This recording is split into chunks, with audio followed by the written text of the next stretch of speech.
Assalamualaikum, salam sejahtera dan selamat kembali semula ke channel Abang. Terima kasih sangat-sangat sudi nak dengarkan cerita yang Abang nak sampaikan. Hari ini Abang nak sampaikan dua lagi cerita. Dan mana dua-duanya memang boleh tahan sedapnya. Yang cerita pertama memang besar pengajarannya untuk kita sebagai ibu bapa. Walaupun Abang tak ada anak tapi ada banyak anak buah. Jadi sebelum kita mulakan cerita, marilah kita sama-sama berdoa kepada Allah Ta'ala. Semoga Allah panjangkan umur, murahkan rezeki, berikan kesihatan yang baik untuk kita semua, permudahkan segala urusan kita dunia dan di akhirat. Semoga Allah memberikan syurga buat mak ayah kita, juga memberikan keamanan untuk kita satu dunia dan umur yang diberkati. Tanpa membuang masa lagi, Abang akan sampaikan cerita ini bersempena dengan hari Jumaat, hari terakhir pada minggu ni. Abang mulakan dengan A'udzubillahi minasyaitanirrajim. Bismillahirrahmanirrahim. Allahumma salli ala Sayyidina Muhammad wa ala ali Sayyidina Muhammad. Cerita kali ini disampaikan oleh Aimi, berlaku pada tahun 2022 di sebuah rumah pangsa di kawasan Port Dickson. Dah lama Abang tak dapat cerita dekat Port Dickson. Selalunya yang dulu-dulu memang banyak cerita Port Dickson, antara tempat yang paling banyak cerita seram pernah Abang dapatkan. Jadi cerita kali ini, keluarga Aimi sebenarnya dia mempunyai, kalau tak silap Abang, 2 atau 3 orang anak. Salah seorang daripada anaknya, iaitu anak yang sulung, mempunyai kelebihan yang boleh melihat benda lain, alam sebelah. Jadi kadang-kadang anak yang sulung ni selalu memberitahu kalau tempat-tempat yang mereka pergi, terutamanya kalau restoran-restoran yang ada pakai pelaris, si anak tadi memang dapat mengesan, melihat, dan mereka akan mengelak untuk makan dekat restoran yang semacam itu. Begitu juga kalau mereka pergi ke tempat-tempat yang mereka jarang pergi, yang mana anak sulung ni akan beritahu tempat itu bersih ataupun tidak. Jadi cerita ni berkenaan dengan, bukan berkenaan secara tepat tentang si anak ni tadi, tapi tentang peristiwa yang terkait dengannya. Nak jadi cerita pada satu hari itu, macam biasa si suami pergi bekerja. Kalau tak silap Abang, suaminya adalah seorang askar. Jadi bila si suami pergi ke bekerja, anak-anak lain semua pergi ke sekolah, termasuk anak yang mempunyai kelebihan tu. Jadi yang tinggal kat rumah hanyalah Aimi dan juga anaknya yang paling bongsu. Lupa Abang nak beritahu, rumah mereka terletak di tingkat yang paling tinggi. Kalau tak silap Abang, tingkat yang keempat. Jadi dekat rumah pada waktu tu tinggallah Aimi dengan anak bongsu dia. Menjadi kebiasaan, kalau si anak bongsu tu ada dekat rumah, maksudnya untuk melayannya, selain daripada mereka bersama-sama baca buku, mengajar untuk mengira, mengajar untuk, senang cerita, teman dia main je lah. Selain daripada aktiviti macam tu, Aimi selalunya akan pasangkan TV untuk bagi anak dia tengok cerita kartun, supaya anak dia taklah huru-hara sorang-sorang dekat rumah. Jadi pada hari kejadian tu, dia tak rasa pun apa-apa yang pelik yang berlaku dekat rumah dia. Keadaannya bagus, cuacanya bagus. Jadi pada hari itu, selepas anak dia bangun daripada tidur, lepas anak dia bermain-main, Aimi pun pasanglah TV. Nak dijadikan cerita, TV yang ada pada waktu tu siarannya adalah siaran cerita Spiderman. Yang mana Spiderman jahat warna hitam, Spiderman baik warna merah dengan biru, yang macam kita tengok tu. Jadi lekalah si anak ni main tengoklah cerita Spiderman, sementara si anak ni tengah tengok cerita kartun macam tu. Jadi Aimi pun ambil kesempatan ni untuk mengemas rumah. Jadi pada waktu dia mengemas rumah, saling-saling dia tengok anak dia ada dekat depan TV, lega dan terus buat kerja lain. Sampailah ke tahap dia boleh memasak. Masih lagi dia tengok anak dia leka tengok cerita Spiderman. Cerita tu pula memang panjang, walaupun kartun tapi bersambung-sambung. Jadi waktu dia tengah memasak dia tengok, mengeling-ngeling lah dia dekat anak dia yang ada dekat ruang tamu tu. Dia tengok anak dia, kalau tadinya duduk, sekarang ni dah meloncat-loncat, dah bergaya-gaya seperti Spiderman. Dia pun tak ada masalah lah, sebab budak-budak dalam rumah, asalkan jangan keluar daripada rumah. Kalau apa-apa pun dalam rumah masih lagi boleh diselamatkan. Maksudnya kita boleh kontrol keadaannya. Selepas habis masak, dia pun sendukkanlah semua makanan, dia letakkan dekat dalam bekas. Sekali lagi, Aimi pun tengok dekat depan ruang TV. Anak dia lebih agresif daripada tadi. Kalau yang tadi hanya melompat-lompat, dan kali ini dah duduk dekat atas kerusi, meloncat-loncat daripada atas kerusi, turun ke bawah kerusi. Tapi masih lagi dalam keadaan terkawal, masih lagi selamat. Selepas tu, Aimi pun basuhlah segala jenis piuk yang ada sewaktu digunakan untuk memasak. Pada waktu ni, dia dah mula ada rasa perasaan yang lain macam. Dia rasa macam ada sesuatu yang akan berlaku. Naluri seorang emak. Jadi dia pun menjeling ke arah ruang tamu. Nak tengok ada tak anak dia dekat situ. Punyalah dia terkejut. Anak dia langsung tak ada dekat kawasan ruang tamu tu. Memang tak ada. Jadi dia tengok, benda pertama yang dia tengok adalah pintu hadapan rumah. Masih lagi tertutup rapat, masih lagi macam tak ada tanda-tanda orang keluar. Dicarilah anak dia ke seluruh rumah. Daripada bilik tidur utama, bawah katil, dalam almari, dalam baldi, segala jenis tempat dia cari. Sebab anak dia berumur pada waktu tu dalam lebih kurang 3 ke 4 bulan. Salah, 3 ke 4 tahun. 4 bulan tak boleh meloncat-loncat dia. Jadi 3 ke 4 tahun. Mana pula anak dia pergi ni? Cari-cari tak jumpa-jumpa. Dia selalunya memang yakin kalau tak jumpa mesti anak dia sama ada dalam almari atau bawah katil. Tapi kedua-dua tempat ni tak jumpa. Jadi dia terus pergi ke bilik air. Sebab dia takut kalau anak dia pergi ke bilik air, terendam dekat dalam baldi bilik air, tak ke huru-hara nanti. Sekali tengok dekat dua-dua bahagian bilik air, tak ada juga anak dia. Pergi ke dapur semula untuk pastikan, fikirkan ke mana anak dia pergi. Dalam keadaan nak memikir-mikirkan tu, ni yang abang rasa stres sikit ni. Dalam keadaan nak memikir-mikirkan tu, tiba-tiba dia dengar macam ada suara anak dia dekat luar rumah, dekat kawasan balkoni. Mereka ni tinggal kat tingkat 4 ni. Jadi dia pun rasa macam antara nak ya dengan tidak. Dia pun pergilah ke ruang tamu, tengok dekat kawasan tingkap, tengok dekat luar, betul ke ada anak dia. Punyalah dia terkejut, dekat balkoni luar ada anak dia tengah seret kerusi untuk panjat atas kerusi dan seolah-olah macam nak terjun. Pada waktu tu menggigil seluruh badan dia, pergi cari kunci rumah. Waktu tu lah kalau selalunya kita kunci rumah dah tak tinggal ke mana, semua dah tak jumpa ke mana. Puaslah dia cari, selalunya kunci rumah memang ada dekat tempatnya. Tapi hari tu kunci rumah tak tahu ke mana. Selepas cari lebih kurang 5 minit, akhirnya jumpa kunci tu ada dekat bawah kerusi. Dia ambil kunci tu, dia buka pintu grill yang dalam keadaan tangannya dah menggigil-gigil, dah satu badan ni dibasahi dengan peluh. Dia sempat buka pintu rumah, dia tengok anak dia dah betul-betul berdiri dekat atas kerusi. Seolah-olah macam anaknya nak terbang, maksudnya terjun bertindak macam Spiderman. Waktu tu dia tak fikir lagi. Dia cuma capai anak dia, seret anak dia bawa masuk dalam rumah, kunci pintu. Anak dia menangis-nangis. Dalam tangisan tu, dia sempat tanya dengan anak dia, kenapa adik keluar pada rumah tak cakap dengan ibu? Dia bagi alasan, dia keluar, dia bagi alasan, dia nak berjumpa dengan benda yang macam Spiderman. Jadi dia tanyalah, mak dia tanya macam mana ibu nak tahu macam mana adik boleh keluar, padahal pintu rumah tertutup, kunci rumah adik tak tahu kat mana. Tak kira, dia kata dia nak jumpa juga dengan Spiderman. Mana Spiderman tu? Tu haja ada dekat depan rumah, dekat hujung bumbung.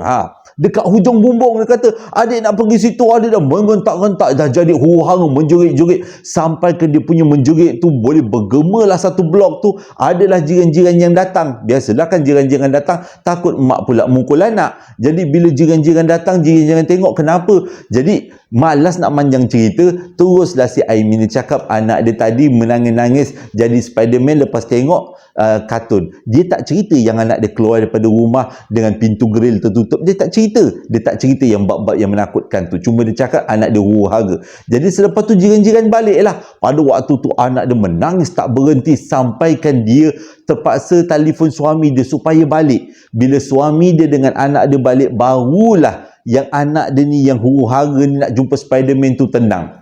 Bunyinya macam tak berapa nak logik. Jumpa dengan Spiderman, mana ada Spiderman? Mungkinlah ada benda yang menyamar jadi Spiderman. Macam tu lah yang paling tinggi lah. Bentuknya macam hitam-hitam gitu yang berdiri dekat bumbung. yang nampak macam Spiderman, mungkin itu yang anak dia nampak. Jadi selepas suami dia balik, anak perempuan dia balik, anak sulung dia.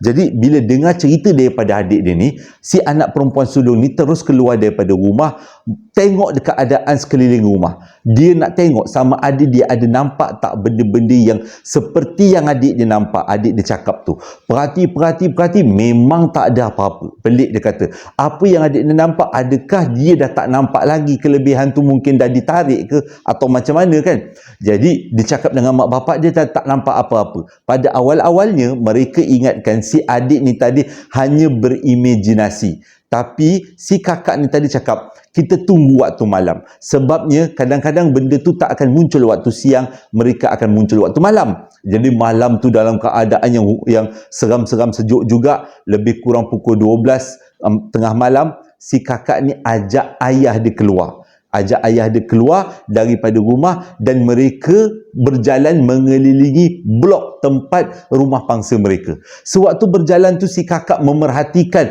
di sekitar bangunan, tak berjumpa. Sampailah dia berjalan dekat satu selekoh di kawasan perumahan tu, rumah pangsa tu, baru dia nampak betul apa yang adik dia cakap. Benda tu taklah macam Spiderman, tapi seluruh badannya berwarna hitam dengan matanya terjegil warna putih dan bentuknya agak kurus, dan kalau dia menyangkung, bentuknya memang seperti Spiderman. Jadi fahamlah si akak tadi yang adik dia tak menipu. Adik dia memang nampak benda yang betul-betul. Mungkin benda tu yang mengumpan si adik tadi keluar daripada rumah dan nak sertai jadi Spiderman. Jadi sebenarnya bukan Spiderman, itu adalah sejenis makhluk alam sebelah. Kalau kita kata, ialah jin kah, lebih kurang macam tu lah kan. Jadi selepas nampak benda tu, dia pun balik beritahu kat bapak dia beritahu dekat mak dia, yang mengatakan si adik ni bukan menipu, memang bercakap betul-betul. Sejak daripada tu, kartun Spiderman diharamkan untuk ditayangkan dekat rumah tu, sebab takut adik tu sekali lagi huru-hara nak panjat kerusi nak terbang cari Spiderman.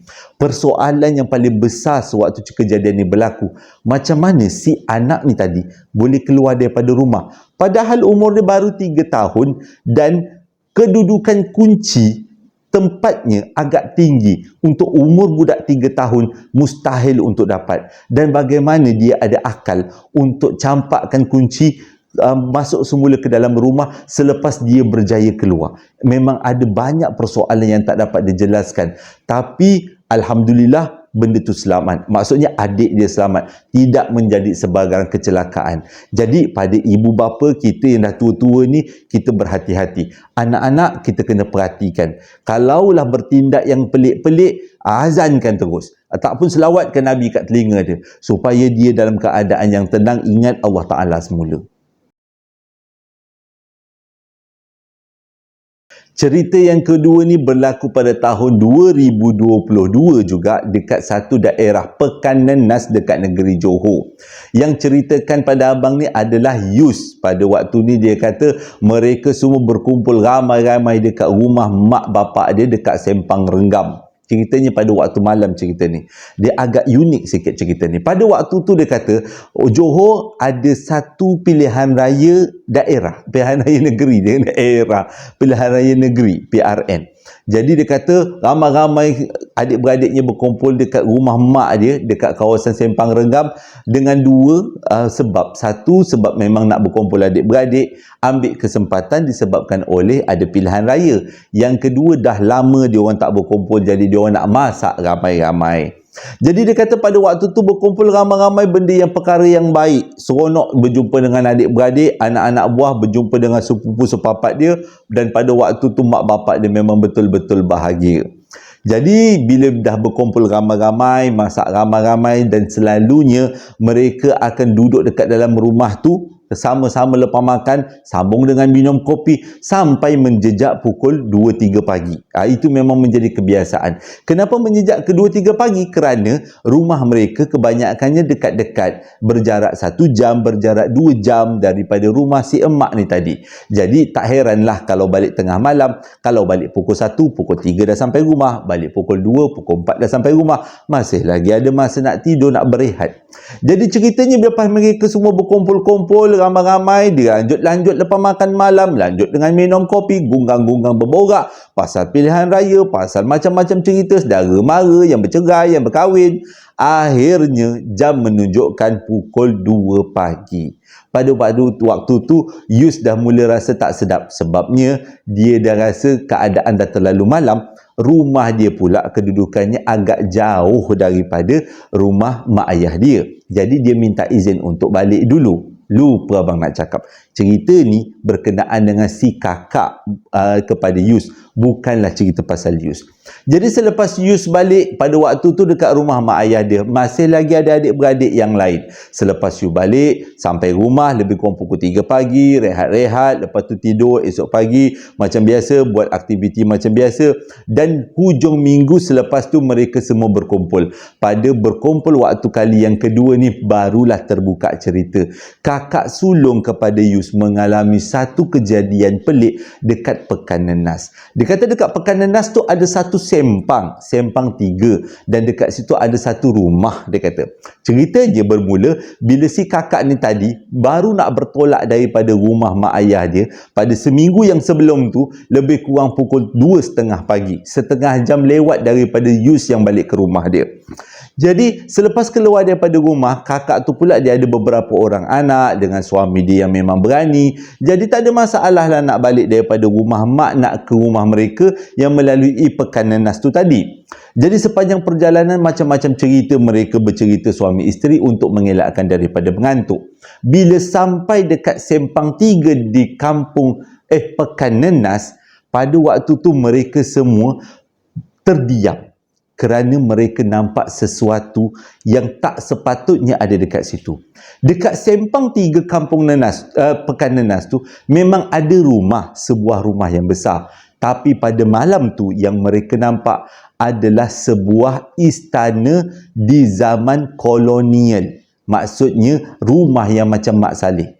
Sempat si suami ni tadi, suami kepada kakak dia, berhenti dekat tepi jalan nak pastikan apa yang diorang nampak ni adalah betul-betul imej yang muncul, bukannya hanya bayangan-bayangan. Jadi selepas diberhentikan kereta kat tepi jalan, si suami ni tadi tanya kepada isteri dan anak dia, adakah mereka semua nampak tentang rumah tu? Dan semua pun bagi tahu rumah tu memang betul-betul wujud depan diorang. Dengan kata lain, bukanlah si ayah orang yang berhalusinasi. Isteri dan anak-anak pun nampak benda yang sama. Mereka terdiam sebab memang mereka selalu lalu dekat Pekan Nenas tu, dan rumah yang ada dekat situ bukanlah rumah kolonial, tapi rumah-rumah batu yang biasa. Rumah zaman dululah. Cuma kali ini bentuknya lain, dengan dia punya tingkat dia lebih daripada 3 tingkat. Kedudukan dia memang betul-betul sangat gah, menyebabkan mereka berhenti dekat tepi jalan dan menyaksikan sebenarnya apa benda yang tersergam depan mereka. Sewaktu mereka semua leka tengok rumah yang ada tu, tanpa fikir perlu keluarkan kamera tangkap gambar, tak terfikir pada waktu tu, dalam keadaan kecoh-kecoh nak tanya, kenapa rumah siapa, tiba-tiba daripada dalam rumah tu keluar seorang perempuan dan seorang budak, yang mana kedua-duanya berpakaian seperti orang-orang zaman kolonial. Yang baju kembang, budaknya pakai kot dengan rambut belah tepi. Dia punya perempuan tu pula baju memang cantik, memang zaman kolonial. Waktu tu lagilah diorang ni beranak-beranak ni, anak-beranak ni rasa terkejut dengan apa yang diorang nampak, tergamam. Sampaikan benda tu mengambil masa lebih kurang 15 minit. Mereka tergamam dekat depan rumah. Dan selepas 15 minit, perempuan dan anak lelaki yang keluar daripada rumah tu masuk semula ke dalam rumah, dan diorang pun meneruskan perjalanan dalam keadaan yang termangu-mangu. Apa benda sebenarnya yang diorang nampak? Besok paginya mereka datang semula ke Sempang 3 Pekan Nenas tu nak saksikan adakah rumah yang mereka nampak malam tadi masih lagi ada ataupun dah tak ada. Bila sampai dekat Pekan Nenas, esoknya memang sahlah apa yang mereka nampak pada malam tu bukan daripada alam kita. Sebab dekat Sempang Pekanenas adalah rumah yang biasa yang mereka lihat sebelum-sebelum ni. Jadi terasa tak puas hati, si suami ni tadi ketuk pintu rumah tu nak pastikan ada tak orang yang keluar bentuknya sekian-sekian. Tapi tuan rumah tu bagi tahu apa yang dia nampak tu sebenarnya ramai orang yang pernah nampak, yang mana mungkin tapak asal rumah tu adalah rumah kolonial, dan perempuan dan lelaki, budak lelaki yang keluar daripada rumah tu mungkin penduduk asal, yang mana dia punya korin ke apa benda ke jin ke yang menyamar duduk tinggal dekat situ lagi. Jadi selepas tu barulah mereka tahu yang apa yang mereka nampak bukan daripada alam kita. Dan pada waktu ceritanya diceritakan seminggu selepas kejadian, Yus ni pula pergi kat tempat kejadian, Sempang 3 Pekanenas tu, nak tengok. Malam-malam tu dia pergi nak tengok, mana tahu jumpa lagi rumah. Tak ada jumpa, masih sama je macam rumah-rumah yang dia nampak pada siang harinya.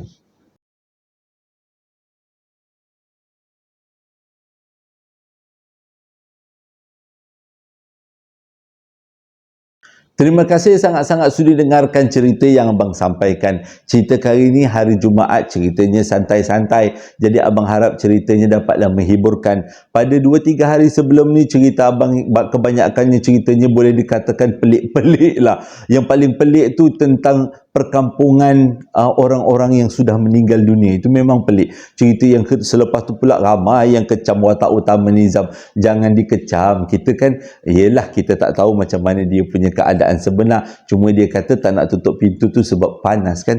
Jadi terima kasih sangat-sangat sudi dengarkan cerita yang abang sampaikan kali ini. Moga ceritanya menjadi iktibar dan pengajaran dan hiburan. Pada yang nak dapatkan perapan perapan sate sambal lara masih lagi abang jalankan, boleh tekan beg kuning dan juga link Shopee yang abang sediakan di bawah setiap video. Pada yang nak beli coklat moist, tutup kilang sementara adik abang tengah berpantang lagi. Okey, hingga berjumpa lagi dalam 2 hari akan datang dengan cerita yang lain. Moga-moga cerita yang dihantar memang cukup-cukup menarik kan. Assalamualaikum warahmatullahi wabarakatuh.